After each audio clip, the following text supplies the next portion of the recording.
Supported by his mentor, colleague, tutor, and friend, Sandro, Professor Arday finally began to read and write in his late teens. He went on to get a degree in physical education and education studies from the University of Shorey before training as a PE teacher.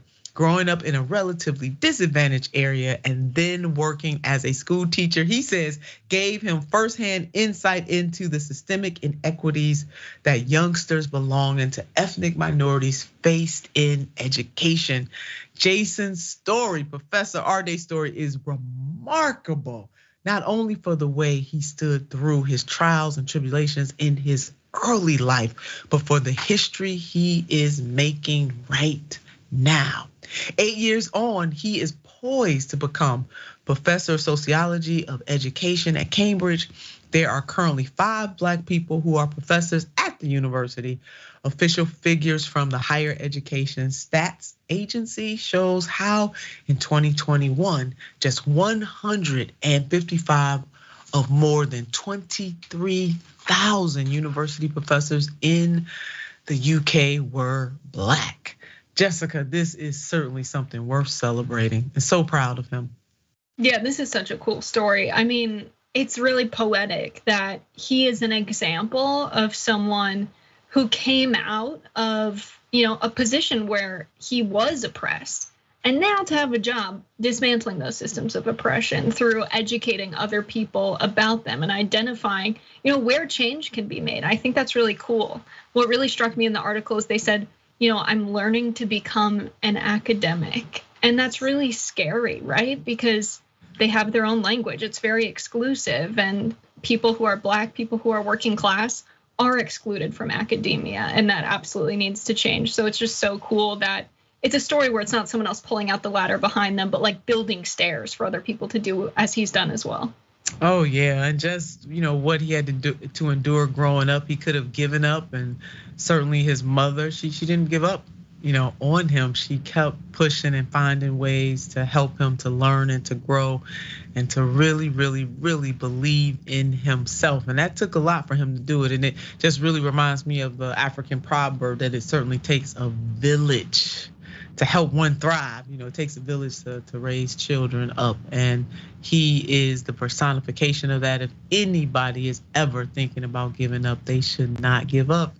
And Professor Arday is a wonderful, wonderful, wonderful example.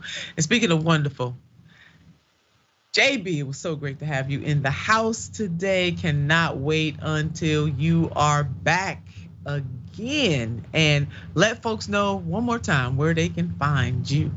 You can find me wearing all kinds of hats on TikTok at Burbank, K.A. Burbank. Thank you so much, and thank you all for joining us today. You know what I want you to do about this time. I want you to keep the faith, but more importantly, I want you to keep the fight. Until next time.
Welcome everyone to a Thursday edition of The Watch List. I was this close to saying Friday. I think my brain is somewhere else right now. Maybe it's at the weekend, but still, I'm glad you guys are here. We have a couple days left of this week as we go through all of those stories that you guys might want to take a glimpse at, the videos that show what's going down. So of course, if you're enjoying what we're doing here, please like, subscribe, share the stream with folks. Also, watch it as we post things back up. Some of these things pop up on Rebel HQ, but they also definitely happen on the Watch List YouTube page, as well as on Facebook as well. I'd love to see you guys there. But since you're here now, go ahead, let's rack up these likes on this particular video as we do the live show today. And if you haven't been convinced yet, maybe my guest can convince you. Rayyvana joins me for a Thursday show. She's a Rebel HQ contributor as well, hanging out there and somewhere out there in the East Midwest somewhere. I'd like to find out where you guys are. Good to see you, Ray. How you feeling? I'm good. I actually fully thought it was Friday until you just said that. So I'm glad that you said that, so I know that I need to get up in the morning to go to work. Hey, I'm here to help. You know, without this show, maybe some people would get suspended, fired, things like that. I just want to make sure everybody's on the up and up. Glad that you're here. Glad that you now know the day. But since we're going to go ahead and start here, there's some folks that just don't know how to legislate, or maybe they just want to make a name for themselves. I didn't realize this. Speaking of days of the week, CPAC is this weekend, but it started today, Thursday. And Representative Scott Perry sat up on stage and decided to scream and yell about things that he wants to change in the country that he apparently doesn't like. Let's go ahead and start here. We are going to create a firestorm. Look, if it's up to me, there's going to be a firestorm. These leftists, these Marxists that have prevailed upon the American people and used the awesome power of the federal government to cow us into fear in our homes, they've got to be put on notice. They've got to be quaking in fear. They've got to be worried. They've got to be losing weight because they're not eating, because they're worried that they're going to end up going to jail for using the awesome power of the federal government.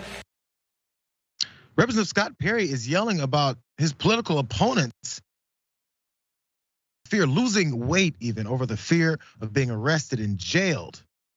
I'm not sure if he's really being very clear about what he wants his political opponents to be arrested and jailed for. Sounds a lot like fascism. What is it that's got him so pissed off that he's preaching fascism? Here's his explanation of what's got him so mad. That you can't buy a gas stove, but that you must buy an electric vehicle. That you can't go to work, but you must put some experimental potion in your arm and then keep showing up to do that, to visit your church or worship. Our personal sovereignty is what this nation was built on, and it's the foundation. It is under assault by every single facet of the government.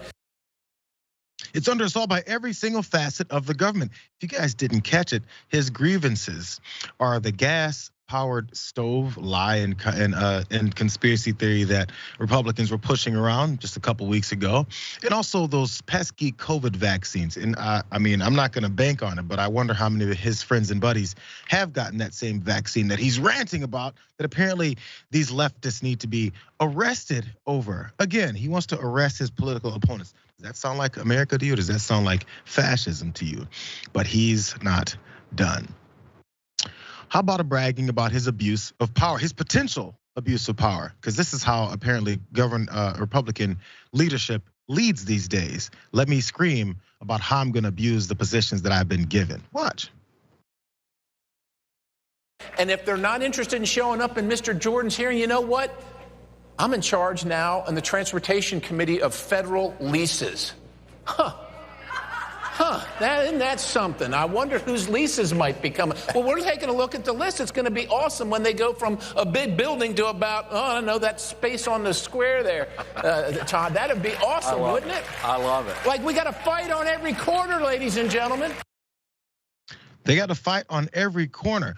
He's talking about limiting or maybe biased in his decisions as far as leases for land for government and federal offices and employees. How would he do that? Let's look at his position. He's the chairman of the Economic Development, Public Buildings, and Emergency Management. That is under the Transportation and Infrastructure Committee that he's been assigned to. There he is, in case you need proof. He's the chairman of that. Therefore, that's why he's bragging about his power to do these things, to come after his political opponents. What would he be doing? What, limiting whether or not they can have buildings? He said he's gonna minimize everything that they can do. Who's the they specifically that he's targeting?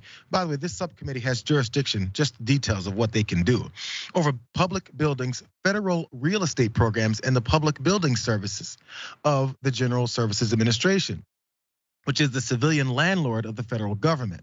This includes, this part, the authorization and oversight of planning, site and design, construction, acquisition, and renovation of public buildings, courthouses, and border facilities, and the leasing of space for federal employees. So he's bragging about how he can use his power as the chairman of this committee, subcommittee, to make sure that people that are his political opponents don't have the same kinds of facilities, renovations, acquisitions, and positions in these buildings and companies and places that maybe people that he does like could have. Does that sound like America to you, or does that sound like a fascist to you, Rayyvana? I mean, at the least he's saying the quiet part out loud, because it's not like these, members of Congress don't use their positions of power to make ideological decisions as the basis for their actions. I do want to go back though to what he was saying about the vaccine and needing to get a potion in your arm to go to church. When was the last time you needed to show your vax card to go anywhere? I haven't had to pull that thing out in well over a year. Nobody has asked to see it for a lot. Like, it's just so tired. It's played out. You get new material, okay? Because you can fearmonger about these things, but at a certain point, people are gonna be like, yeah, that's not happening though. So it's not invoking anything in us. It's just silly to me. It's like this resurgence in this idea that lockdowns are ruining your life. Who's locked down, right?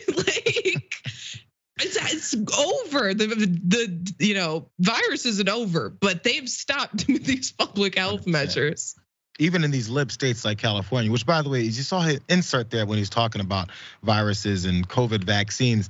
He mentioned they won't let you go to church because that's back to the trigger words. Make sure you point out to your stupid followers that, they're keeping you from going to church. They're against religious freedom. They hate Christianity. In fact, they hate God. They're coming for you. Their blood dripping from their teeth, satanic worshipers. All that comes with that short line because they've conditioned them for that. But by the way, Rayyvana, there's something else that he just might be talking about here. Reasons why he wants to jail his political prisoners and he wants them to worry.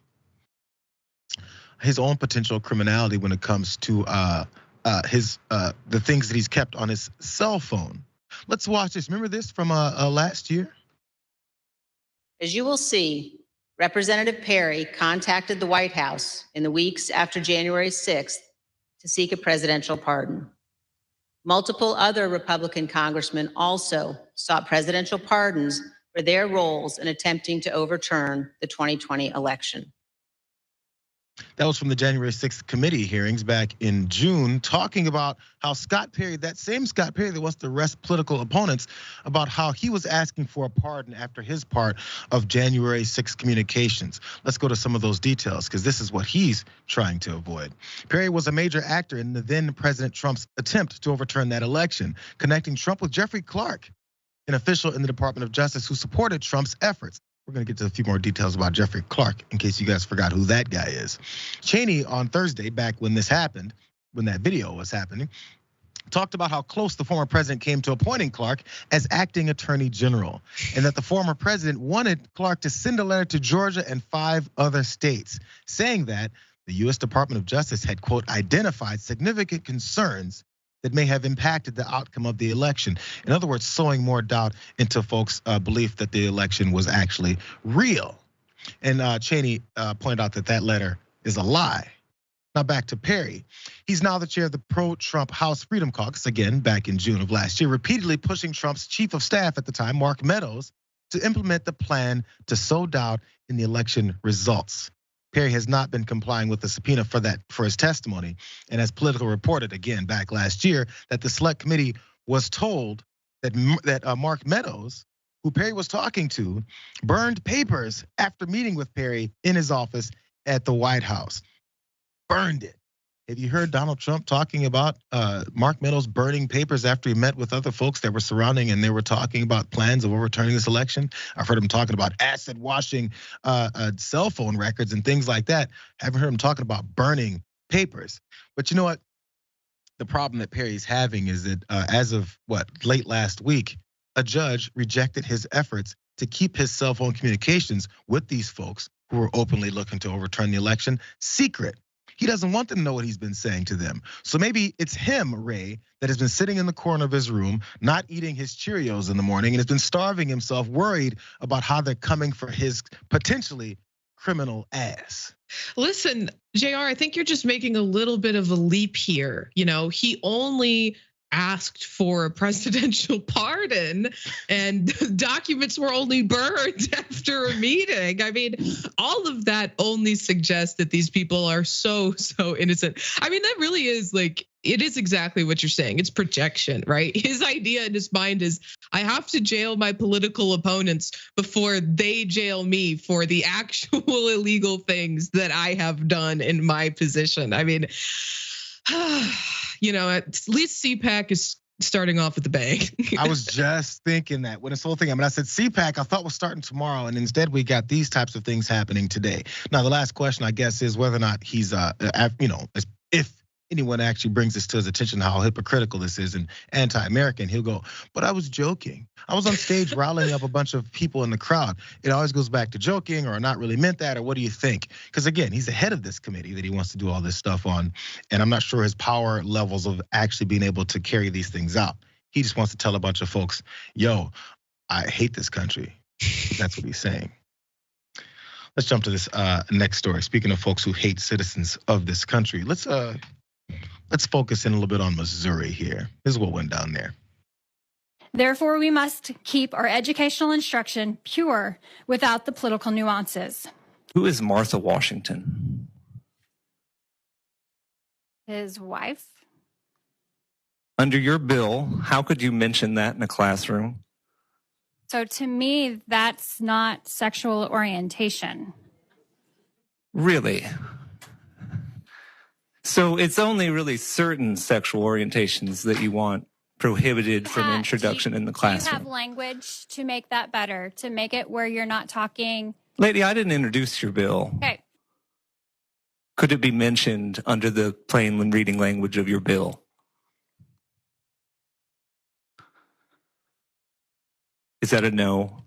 I don't know, sir. Crazy how that works. Republicans have been running around talking about how Democrats can't name what a woman is, but apparently Missouri Representative Ann Kelly can't say what sexual orientation is. It should probably be helpful considering she's pitching a bill that would keep schools from talking about sexual orientation. And as you heard in that first clip there, a Democratic representative in that body wanted to point out that she has no idea what sexual orientation is, even when it's straight. She got stumbled up on that. Here's a couple of details of this bill that she's proposing, or part of proposing, with absolutely no knowledge of what it is that she's proposing. The Missouri bill, debated in a State House committee hearing, would ban K-12 public school staff from teaching about gender identity and sexual orientation. They said exposure to such topics is inappropriate for children, creating confusion, which may then cause doubt in their identities. That's what Ann Kelly said. And she's also a former teacher, and she's the Republican sponsor of this bill. It is not the place of the school to indoctrinate our children by exposing them to gender and sexual identity curriculums and courses. But again, as the other representative there pointed out, if you mention that Miss Washington was the wife of this man named George Washington, that's sexual orientation. We can't mention that she's married to a man because that would be indoctrinating our children into thinking that men can marry women. Oh, but we can do that part. That's normal. The stuff that we're uncomfortable with, we don't want. Sounds like bias to me. I mean, but I'm just me. So she's talking about this sexual orientation thing, and that representative there, his name is Phil Christonafelli, and he's openly gay. So he has a particular reason to call out her nonsense. He asked about the different topics that could be prohibited from the bill, including that Martha Washington exchange. Let's watch more of what they were talking about. Which sexual orientations do you believe should be prohibited from Missouri classrooms?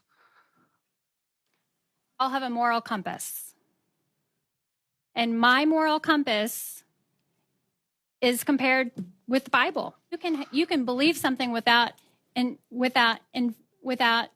putting that onto somebody. I'm asking about the language of your bill and how it would permit the mention of the historical figure Martha Washington. Could you explain that to me? So why is she famous? Is she famous because she's married to George Washington? It seems like that would be a relevant fact in her biography, yes. She don't know. She has no idea. As a matter of fact, I don't know. I mean, whenever someone brings up Martha Washington, they don't bring up the first president of the United States being her husband. Again, so Ray, this whole thing, the entire point of this whole thing is to continue the same crusade the Republicans have had to eliminate the idea of the fact that gay, bi, trans, anything is real. And then number two, to criminalize it, to get us there. I mean, unless it's them that's engaging in this, which we know plenty of them do. I think what's interesting about this is that the representative who's like leading this questioning is actually a Republican. So he is criticizing her from within her own party, which is good to see because it, suggests that possibly it won't pass. Also, of course, I need to highlight the fact that she said, I have a moral compass, which is in line with the Bible, which is really giving the game away because I do think that this woman was too stupid to not say the quiet part out loud in that their goal is to legislate and enforce Christianity on the people of their state. That's the end goal of this, right? Is to, have everyone conform to her moral compass, the religious moral compass that's set forth in her idea of what the Bible says. And I mean, that's a massive violation of the First Amendment, in my opinion. But it is this harmful idea that like if a gay man is a teacher and talks about his husband, that's somehow pushing being gay on the students. But if a straight man is a teacher and talks about his wife, then that's just A-okay. That's normal. So we can do that. They're not pushing anything on anybody. It's ridiculous. There was also times in our history where it was also normal for only white folks to marry white folks, or black folks to marry black folks, or Asians and Asians, Latinos and Latinos. That's the way it was. It was normal and it was very uncomfortable. And it was based in that same moral compass that they describe from the teachings of the Bible. It's always the same source with always some new kind of hate. Weird how that works, but they'll just carry it into the next level and the next level and the next. And they have no idea. She was actually confused. She was like, what are you talking about? I'm talking about marriages. I'm talking about men and women. There's nothing else. So her moral compass is very contained and she thinks everyone else's should be there. Yet we have people like Marjorie Taylor Greene saying she wants safe space from people pushing all of their morals and their thoughts and their values on us. Yet it's constant with these folks. It's constant. There's more after this, after we take this break though, you guys, because folks in these state houses are wilding out. If you guys pay attention to some of these state houses and these legislators and the things that they're saying and doing, you'll find some of the craziest things that are being legislated through our country, which then will expand to bigger and bigger places. We're gonna do another one of those stories when we come back though, after we talk about y'all's comments, because I think we have a couple of good things that already started us off today. We'll see you guys in a couple seconds after this break.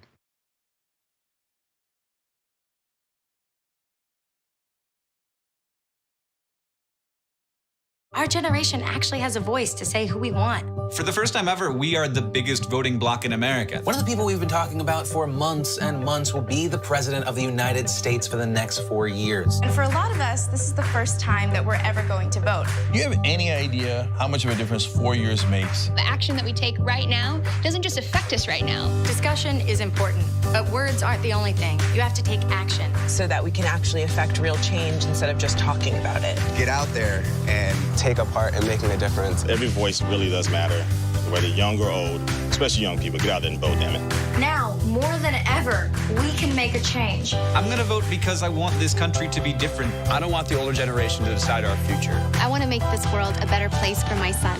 You can make change. Vote IRL. Vote IRL. Vote IRL. Vote IRL. Vote Earl. Vote in real life. Vote IRL.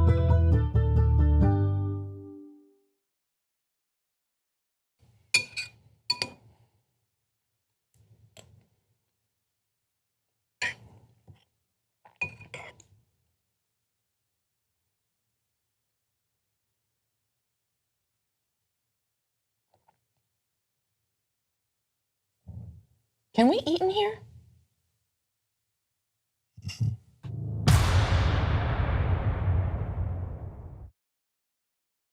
Joe Crowley is congressman from New York. He's very powerful, arguably one of the top Democrats in the House. But there's someone finally challenging him, Alexandria Ocasio-Cortez. The election is today. If she wins, David beats Goliath.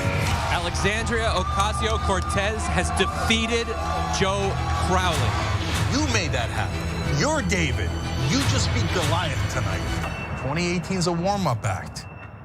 Wait till you get a load of 2020.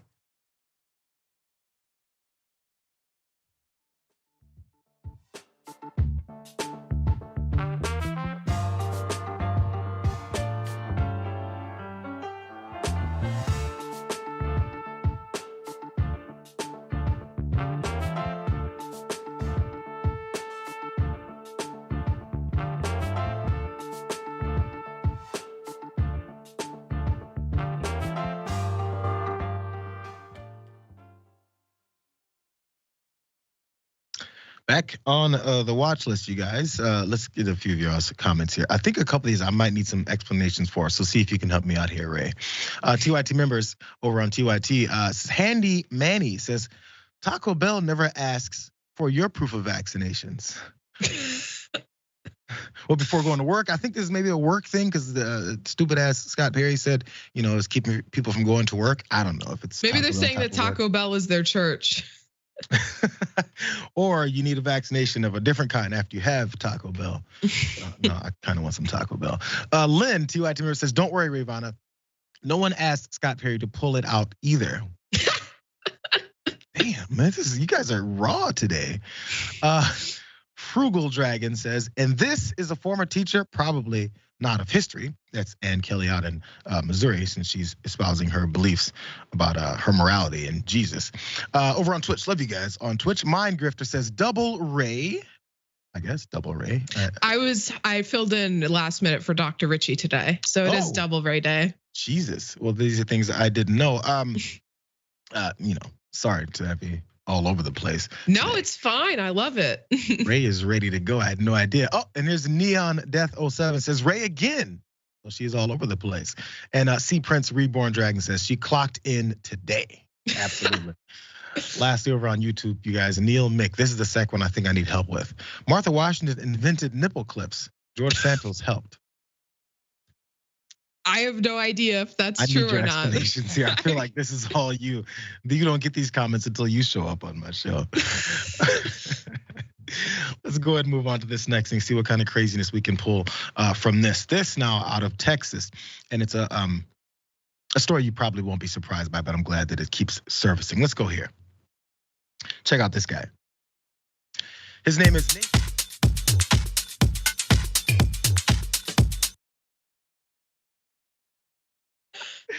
This is the meat and potatoes. This is Nathan Schatzline. Let's check him out. He's a state representative, and he's another one of these anti-drag lawmakers that's trying to make sure that folks can dress up any way they want and perform any way they want because he's afraid. Here's some details about this bill that he's now pushing in this Texas House.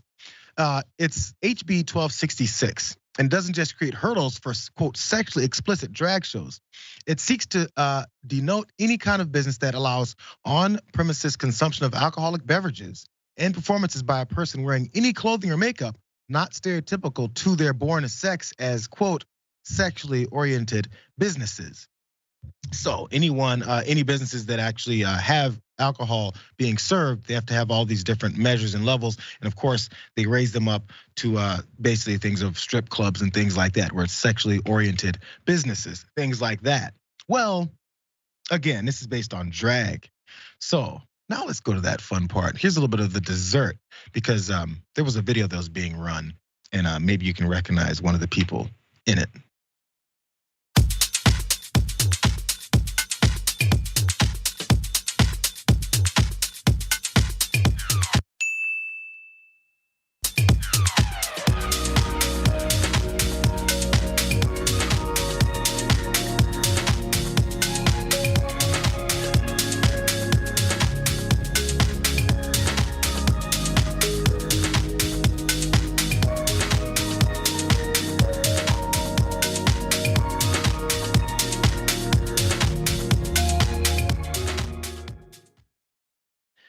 There's old Nate Shat's line.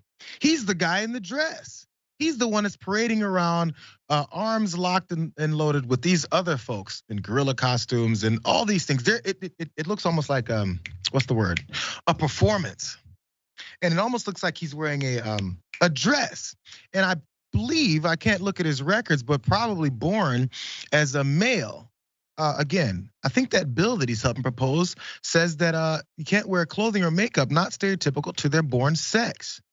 Is this a sexually oriented business that he was involved in? Was it a performance? Well, he responded to it because he couldn't deny it. And he said, y'all really going crazy over me wearing a dress as a joke back in school for a theater project? Yeah, that's not a sexually explicit drag show, LOL. Y'all will twist anything. And he went after someone named Michelle. Please find something better to do than look up old videos from when people were in school. How about we talk about how you're introducing legislation that discriminates against folks that are just like you?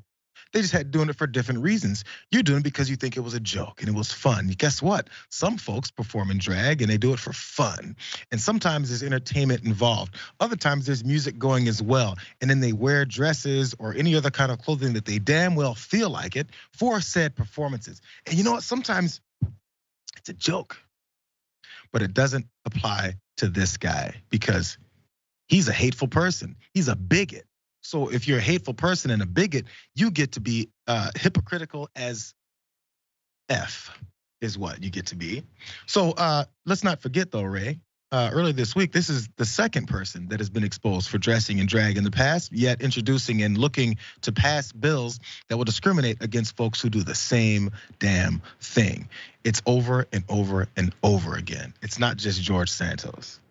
Yeah, and I think it's important to highlight the fact that he kept saying this isn't a sexually oriented performance, but the legislation he's introduced redefines sexually oriented performance to just mean dressing, not conforming to your assigned gender at birth, and then them selling alcohol on the premises. So if he was doing this at a bar, that would, within the definition that he has put in the legislation he has introduced, that would be illegal. That would be considered a sexual performance. So, I mean, I wouldn't expect intellectual honesty from these people who are introducing bills to just despise the gay community and try to criminalize, queer individuals. But it's hypocritical, and I wish pointing out the hypocrisy would at least resonate with the Republican voters in their districts. It's what we keep waiting for. So by the way, everyone thinks that, these leftists keep complaining about everything in the country and then they don't want to do anything else except for spread their hateful demon ideologies around. We do this to point out maybe to people who are being fooled by them, that they don't care about these things that they're pushing. It's hate driven to get these idiotic voters to vote for them and keep them in office so they can do corrupt things and destroy other folks' lives and benefit themselves from their positions. That's the whole game. But they figure an easy way to do it is just to lie and get them to be afraid of the unknown and the fearful and all of this that they push on folks. When in the past, they did the same thing. And by the way, some of these folks that are inspired by these hypocritical people are people like the Proud Boys who show up at drag events or readings and libraries and events and go to threatening to kill people. And in some cases, as we've seen, not necessarily the Proud Boys, but then these folks who do like to kill folks. And after that happens, thoughts and prayers are spread all over the place. Probably from this guy too. And by the way, again, this performance, this theater show that was a joke. Do we have an image of that, the credits at the end? Because by the way, he said it wasn't sexually oriented or wasn't a sexually explicit performance. They ran the credits, and Nathan Shat's line, I believe is his name again. Do we have it? The end of that video? When he's wearing the mask and it shows what his character's position, his character was in that very fun theatrical show. It was the Virgin. The Virgin. Not sexual though. Not sexual. The Virgin. So tired of the hypocrisy. Sorry, I screamed into the microphone because I can't take any more of this. But who's gonna finally start paying attention? Okay, hypocrisy from elected officials to police brutality. Let's go here. ¿Traes tu ID? ¿Para la mía? Los tres. Okay. Siéntate y nomás saca tu ID. Pues es que necesito levantar para sacarla. Hey, sit the f down. Hey, you don't have to talk to me. Well, I told you to sit down. I know. You know what? Take out your ID, dude. I know. I have to take it out, but I have to take it out to take the ID out. You know. Sit down. Just sit down. I know, but you have to understand. Okay. Hey. Stop.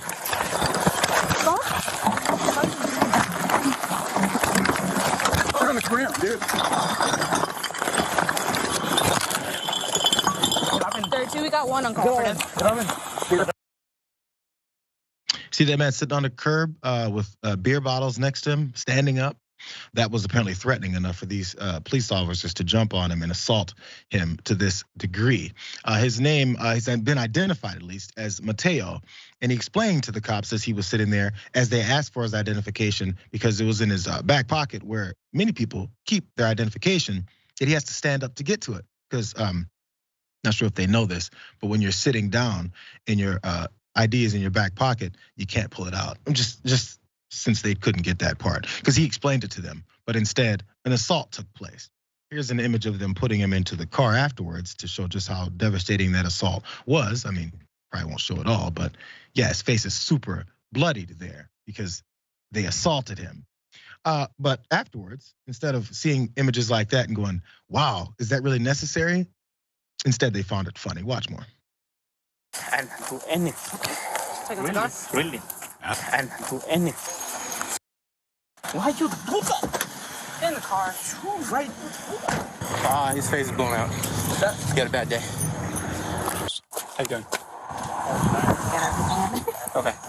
You need anything? No, I'm good. You're giving me great experience with the use of forces, dude.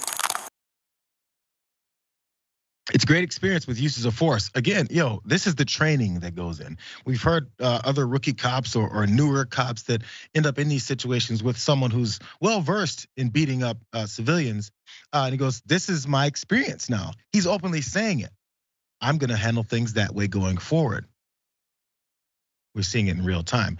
Let's go to some of these injuries that Mateo suffered. The San Rafael police officers who were involved in this had a violent confrontation with this gardener, who they found with an open beer in the Canal District.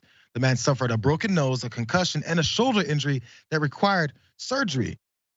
Maybe he just tripped and fell, because the cops definitely wouldn't tell the real story, because 7 months after this whole thing went down, these cops have not been charged. They're trying to figure out what it is to do with them, or maybe if enough people stop talking about it. One thing that continues to bother some San Rafael citizens that have seen this, the officers didn't remain on paid administrative leave. The latest records show for 2021, Daisy Mazariegos, who was the woman there, the officer there, made $96K in pay and benefits, and Brandon Nail, who initiated the attack, made almost $192,000.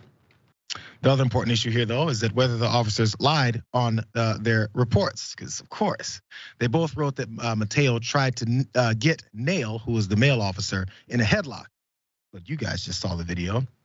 And none of that was there, by the way. So also, the district attorney that hasn't done anything about these officers in 7 or 8 months is like, yo, can you get off my back, please? Can these reporters stop asking me why I haven't done my job yet? Decide one way or the other. Because by the way, when they do decide, which they're claiming in the next month, maybe they might, in case you guys stop talking about this. The reason they might decide in a couple months now is if they find that they've cleared them of all charges, they're not gonna mention it to anybody. And if they've determined that they will, then they'll tell the community. You know why, Ray? Because they're worried that people will be upset about the decision that they're trying to make. I mean, it just makes me think that, conservatives love to say, just comply. If you just comply with the police officers, then nothing bad will happen to you. But we see in this case and in so many cases that they're giving conflicting instructions. They're demanding he takes his ID out, but telling him he can't stand up. His ID is in his back pocket. It's not possible for him to get his ID out without standing up. And because he's trying to comply with one of the contradictory instructions, they violently attack him and brutalize him. So this idea that if you just comply, even when they, because we see a lot of instances where people do follow the police instructions and they still get shot or they still get attacked. It's so absurd to me. But then the whole business with the DA who is sitting on this, he's trying to and hoping that it'll go away. that people will stop asking questions so that he doesn't have to prosecute these officers or file any charges against them. And that the press coverage will just dissipate, and he won't get negative blowback for refusing to hold these officers accountable for what was transparently a crime. From just one piece of the details here, they said that Officer Niall was that Mateo attempted to put him in a headlock. If that was said on an official police report, and then we look at body cam footage that doesn't show any of that, then I'm not sure where 7 or 8 months needs to come from. Even if you want to just go off of that one thing and you want to give him some minimal kind of punishment for lying on a police report, then maybe that could be handled. But they won't even go there, which is an indication that they probably don't plan on doing much of anything else, because that's an open and shut type of case. But it's also so regular with some of these cops. They'll say one thing because they figure, I'm the officer, they're not gonna believe me. This is some guy named Mateo who speaks Spanish and was sitting on a curb with an open beer bottle. Again, plenty illegal to be sitting on a curb with an open beer bottle with a few of your friends having a beer. But does it require this? What is it they're keeping him from doing? What do they think he's gonna do next because an open beer bottle is out like that? The approaches that they take after they go and assault people have nothing to do with what they approach them about. It's just plain old aggression. Let's see. I'm wondering if you guys had some thoughts, because I think a lot of these stories today, I think spark a lot of conversation. So we'll gather a few of these up, and I'm gonna come to some of y'all's comments as we go through the rest of these. Oh, here's something. Over on Twitch, SKO9 says, sit down, quote unquote. I figure they're saying it about someone saying this. Sit down, take it out, sit down, take it out, sit down, take it out. These cops are either really stupid or intentionally giving conflicting demands. We've seen this before. In fact, in one of the more lethal scenes ever out in Arizona several years ago, there was that man who was executed in the middle of a hallway of a hotel when the cop just kept telling him, screaming at him, if you put your hands anywhere below your head, I'm gonna do this, this, and that. And then couldn't even tell what he was telling him to do. It was like Simon Says. And yes, he murdered him. It's not the first time. Agnostic Sister says, first of all, who gives an F if this man was drinking a beer outside after a hard day's work? How does this help anyone? My point exactly. I wish I'd have said it that you wrote it before I said it. Last, before we jump to this next story, you guys, though, over on TWT members, Sina Hugaboom says the real goal of these people is to harass those who are or on the gender spectrum. Walking down the street as a non-conforming person could get you killed in the county these people want us all to live in. 100%. Absolutely 100%. These are some of those bills that are going around trying to criminalize folks for being who they are. Sounds like America in 2023. Thank you to the Republican Party. Let's go to this next story. This, I think, could potentially cause a bit of a debate. I'm wondering where you would stand on this, Ray. This is in Hobby Lobby, and some folks trying to take some things home with them. Have you heard of time or the patience to deal with this? So take everything out of your bag and put it on there now. Okay. And get out. Yes, seriously, everything. Okay, calm down. Don't tell me to calm down. Do you have anything in your bag? What bag? In your purse? You have nothing? Do not have nothing. Like those kinds of things? You don't have anything. No harm purchasing all right. Yeah, just dump it out. It's empty. Are you joking? I have stuff in there too.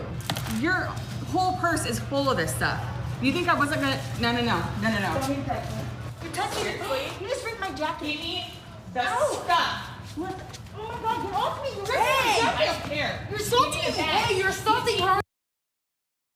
That was escalating very quickly as that employee there with the mask on to the left with the black sweater on, the employee of Hobby Lobby confronted a potential shoplifter. I think we can go ahead and confirm it wasn't a potential shoplifter. She had all kinds of stuff in her bag. And this whole discussion about whether or not she can approach her in this manner and start physically detaining her like this is up for discussion.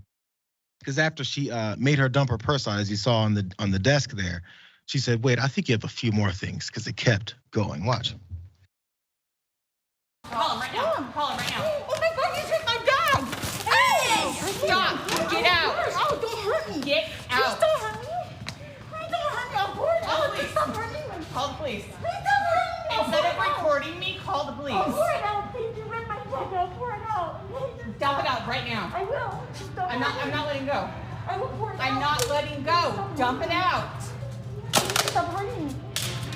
I'm dumping it out. Can I get my... Oh my God, what are you doing? Pick up what's yours and leave. This is not okay. Yeah, you know what else is not okay? Stealing from us. So the bag got dropped. I can't identify everything that was in that bag, but if that was all, glue sticks and markers and ink pens, then I think she walked in there with an empty bag and was leaving with a full bag. So that person that was doing the shoplifting there did eventually say, "Yo, we're gonna call the cops." Fine, call them. That was the normal back and forth that happens in these situations. And she goes, "I'm just gonna leave the store and wait for them." Let's watch the rest of this. You ripped my jacket and my purse. My whole jacket is Fine, out, No, we're go. going to cops here. All right, fine. I cannot believe you just did that.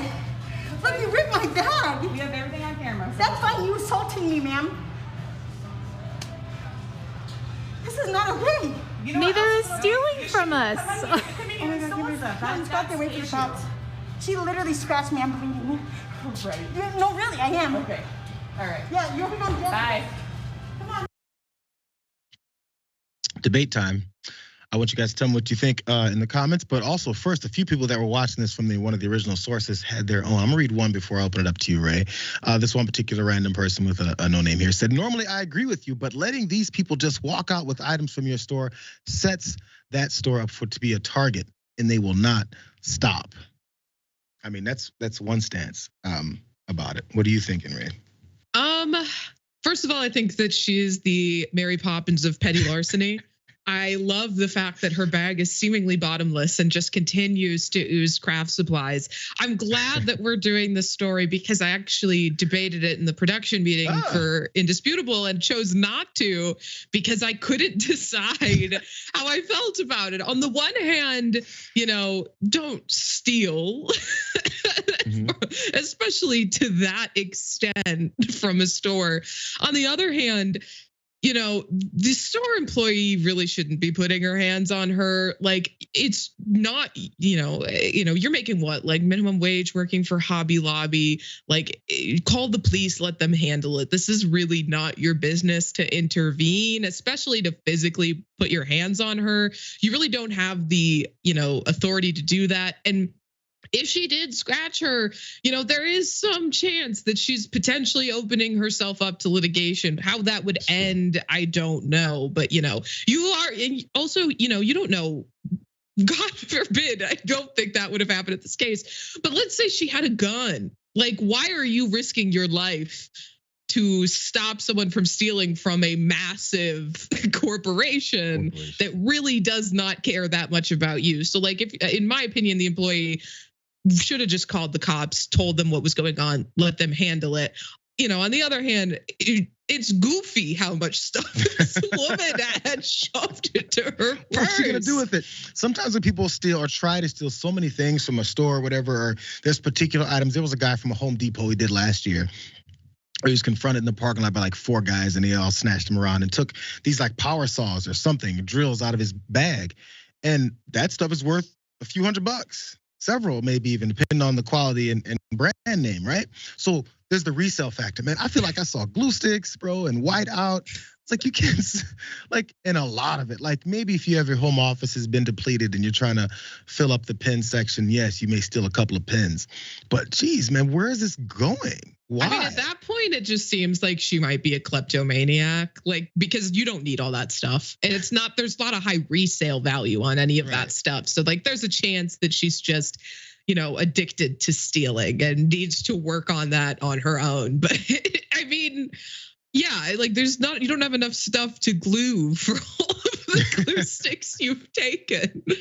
There's a couple folks that since you chickened out and didn't want to have this discussion on Indisputable, these other folks had this point of view. Maui said, "This work is ridiculous, though, crazy. Your life is really worth some minimum wage job." Again, I think hitting on your point about whether or not this person could have potentially been armed. She said that company would replace you in an instant.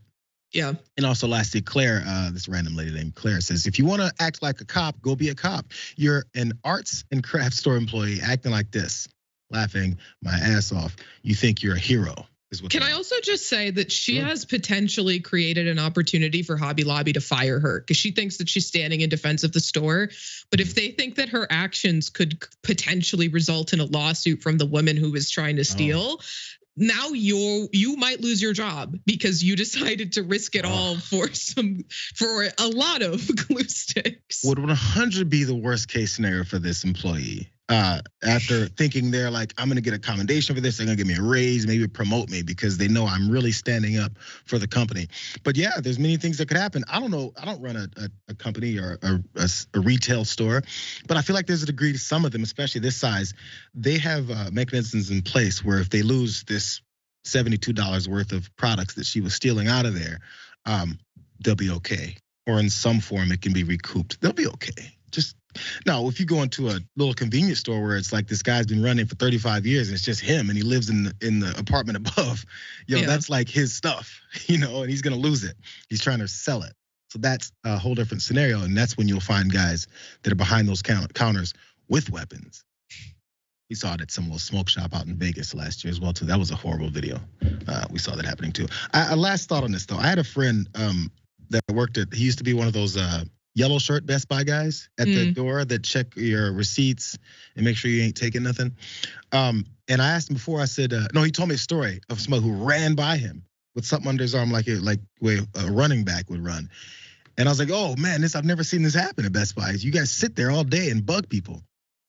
I said, did you chase him down? It's like, hell no. He said, that's my job. I said, I thought that was your job. It's not the blue shirts guys to chase him down. It's the yellow shirts in the front. And he goes, no. Somebody runs by me. I've been trained to call the police and watch them run away and observe who it is. Yeah, my friend was a security guard at a Ross chain. And then the first day of the job, they were like, if you see someone stealing, don't follow them. Stay there. Take your phone out. Call the police. It's not your job to run after them and risk your life. 100%, because like you said, maybe it's the lawsuits or maybe that person gets hurt. And then they'll be like, yo, I was working your store and then this shoplifter stabbed me. Your fault. I don't know. So maybe this lady can go to that route. I'm looking for some of y'all's comments on this. Maybe you guys are super conservative on this. We'll find out in a second. Let's go to this last story.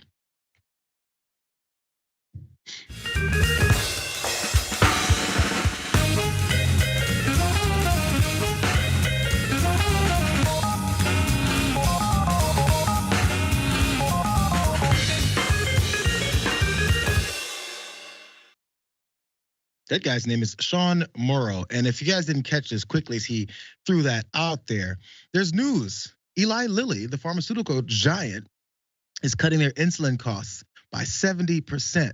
And also the out-of-pocket fees will be limited to $35 a month. Wow, these are new, huge revelations. He seems pretty smug as he's talking about this new news. I mean, why isn't he happy? The reason he's smug is because, as he pointed out, he's the guy who tweeted out that whole thing with Eli Lilly that we're going to get to the details of that in a second. But first, there's a politician that has been working on things like this for some time. So I guess we can't give too much credit to Mr. Morrow there because one Bernie Sanders has been talking about this. Maybe it inspired him. Remember this from a few years ago?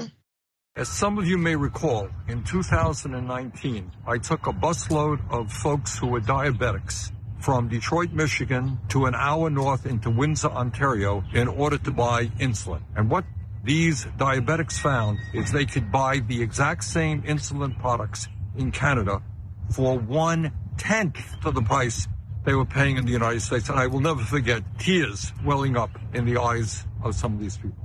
As a result of the pressure that the American people are now putting on the pharmaceutical industry, telling them to stop the greed, stop ripping off the American people, stop forcing families to see loved ones die because they can't afford prescription drugs.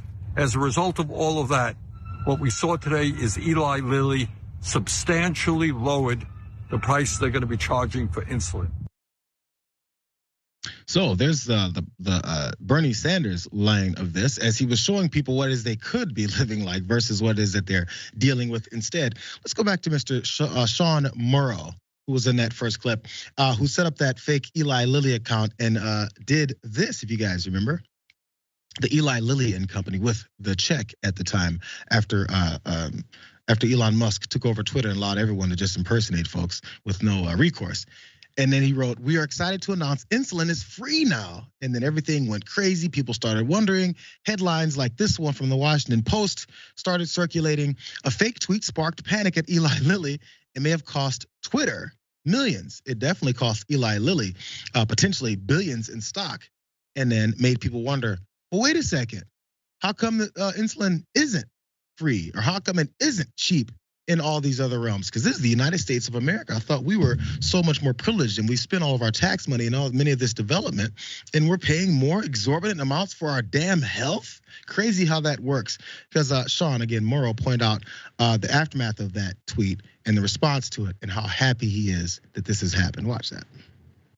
Hey, my name's Sean, and this is how I accidentally made national news with $8, 9 words, and like 10 minutes. When Elon Musk announced that anyone could buy Twitter verification for $8, critics were quickly like, yeah man, that's not a great idea, you shouldn't do that, including his own team. But he did it anyway, and it went as expected. Nearly 40 million Americans have diabetes. 1 in 4 people with type 1 or 2 diabetes are forced to ration their insulin because of the high cost, often hundreds of dollars per vial for the uninsured. But insulin doesn't cost that much to produce, sometimes as little as $10 a dose. That's more than I paid to make my Twitter Blue account. And I created an account for the multi-billion-dollar pharmaceutical giant Eli Lilly. Major politicians responded, memes were made, the account was suspended, and the real Eli Lilly responded. No, they made clear, insulin is not free. But why not? But why not is always the question, Ray. So as this whole thing happened, Sean Morrow is, I guess, some kind of a hero. But Eli Lilly has finally folded at least a bit. Yeah, it's fantastic. I saw it when it was happening. It was very funny.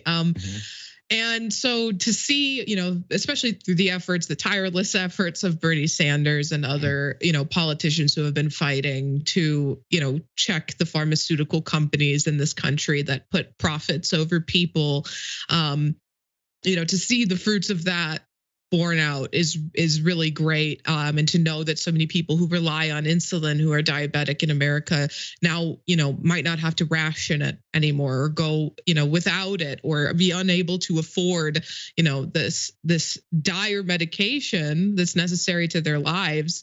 So, I mean, it's a great story. And, if it's born out of Elon Musk's incompetence, that's just like the cherry on top. It's all we need, just a few openings here, and the fact that Morrow there had the foresight to realize what he could possibly pull off there, and actually maybe he just thought as a joke and people wouldn't really see it or figure that there was such a thing, but he's literally changed some folks' lives with that one move there. Which, by the way, I want to point this out, because when I was thinking about that, I always think about the fights that people have and how people like Marjorie Taylor Greene and many conservatives literally hate leftists, libs, Democrats in some cases, because of the fights and the things that they're going towards. If you hated that guy who was looking smug in the first video, talking about what he did and pushing Eli Lilly to actually do something normal, and you hate people like that, you hate them because they're looking to make the country better for people like you who hate them. Like, the basis for your hate and disdain is, I can't believe he's doing things that will make things fair for me, that will stop corporations from gouging me, that will stop politicians from lying and screwing me over, that just might save my damn life. I hate that guy. Many of the things that these woke canceling leftists that you hate so much, they're fighting for your sorry ass. Yeah. And if you're not a politician who's getting massive campaign contributions from the pharmaceutical industries, you have no reason to be upset about this. I promise you that. You lose nothing and gain a lot by having these pharmaceutical companies in check and accountable, at least, to, the needs of the people that they're supposed to be providing this life-saving medication for. Right, 100%. And then they'll talk about how great they are and they're saving lives. Come on, bro. I'm still thoroughly curious of what you guys are thinking before we wrap up this Thursday show. First, about number one, about the Hobby Lobby theft and that petty thief, and also a few thoughts about what's going on in the streets there with the open public drinking, where that Mateo Gardner man got assaulted by police.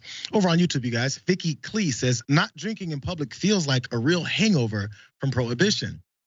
Yeah, it's one of those rules that's in place because people start getting wild, But ironically, people drink in bars and then step out in public. Kind of the same thing, got to be honest. We did a story about that a couple weeks ago, or maybe even last week, where the guy crashed and killed folks after drinking 8 double drinks. It happens. Ella Mongrea says, another bizarre thing to me that you can't have an open beer in public. He's not driving or anything. Yeah, I mean, people have open beers in public all the time. They're always on the street next to my car, waiting for my tire to run over it, and I have to place another $300 tire. It's a pain in my ass. Just saying. Maybe it's just this personal side note.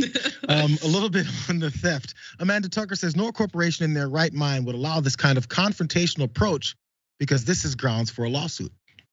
As detailed. Matthias Giovanni, unfortunately, until she goes out the door, I don't think it qualifies, again, on the theft. Even so, I don't support thieves. There's no good way to handle it, unfortunately. Well, she lost prevention. I guess loss prevention wears Umbro shorts, soccer shorts, and a black hoodie or whatever she was wearing. So that's it, you guys. I think everyone's lost in the middle on that because we understand the severity of allowing folks to steal from you, but also the severity of assaulting him. Thanks, Rayyvana, for being on the show with me again today. You're doing double duty. You're all over the place. I'm glad they got a chance to see you. Hope you have a good rest of your week. Thanks. It was great being on. Absolutely. Thank you. Thank you guys for also being with us as well. Up next is the Young Turks, Anna and Jake. Go check them out. We will see you guys tomorrow for a Big Friday show.